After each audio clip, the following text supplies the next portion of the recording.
is everyone by the end of their life completely experientially righteous? Of course not.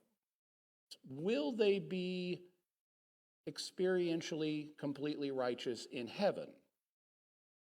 Of course, we're So- already seated in the heavenly places in Christ Jesus, so there is that aspect. So therefore, it seems that between death and heaven, there must come a final rush of sanctification. Is that correct? I wouldn't call, there's no reference to anything like that. There's no reference to purgatory. There's no reference to temporal punishments of sins or anything like that to even give a biblical response to.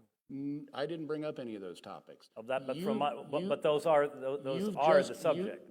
You've just agreed that people will not be fully experientially righteous at death, but they will be fully experientially righteous in heaven. So something must happen between death and heaven that gives them that experiential righteousness, correct?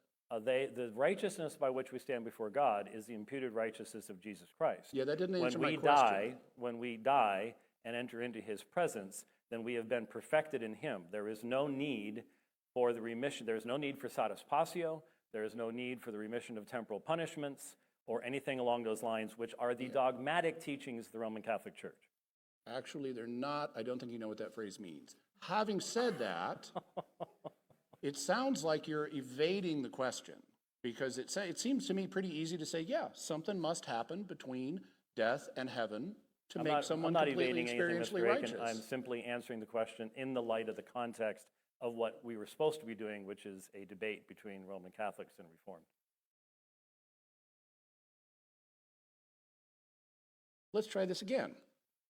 So, I'm going to take it as given that you agree that something has to happen between death and heaven to make someone experientially righteous. No, I'm not saying that there is some process. I'm not saying there's some action. I said perfection is a divine act. Perfecting us is a divine act of God. It does not take time. It does not have to do with temporal punishments or anything else. When we die, we enter into the presence of Christ. We are completed. When the thief on the cross entered in, you know who agrees with that?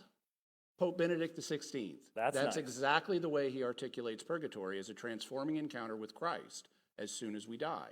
That's not how F.X. Shoup expressed anything in regards to purgatory. Yeah, and many other popes along the same line. F.X. Shoup was not Pope.